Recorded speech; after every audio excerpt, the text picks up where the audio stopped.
I'm big on individual purpose and uniqueness. And so I was going to touch on that, on just you learning how to cultivate that, because, I feel like society, we've all been pushed into this cookie cutter mold. And as part of my job as a coach, pulling people out of that, what are some things you would share with them in terms of the fact that it takes some time, and to grow into it instead of thinking you're just going to switch one day, Yeah, one thing I've learned is that you will always be a student.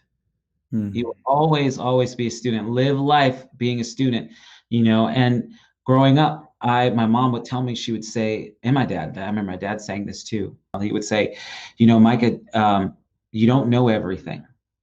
Okay. You don't know everything. You're learning. You always will continue to learn. And so I treat life as being a student, and taking time, being patient. Be patient.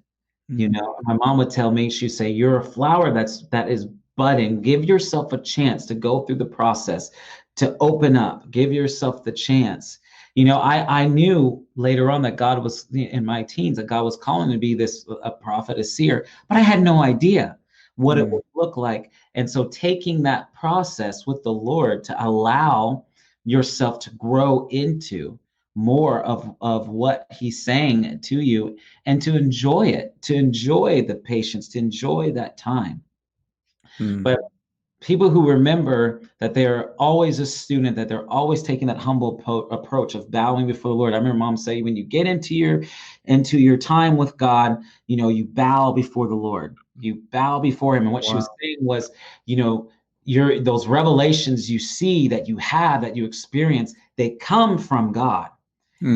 She told me, says, all revelation and interpretation, this is in Daniel, comes from God. She said, so when you get into that time with the Lord, you bow before him. You tell him how great he is. Okay. Wow. And that's how I live my life. I live that life of bowing before him, telling him how great he is, telling him how worthy he is. That brings growth. Yeah. Faith and patience. Faith and patience. Patience means allow it to happen. Stay the same. Stay persistent. Keep going. Faith, know that it can happen at any moment. Get excited because it can happen at any moment. You were so close. Don't quit now. Keep pushing. You got this.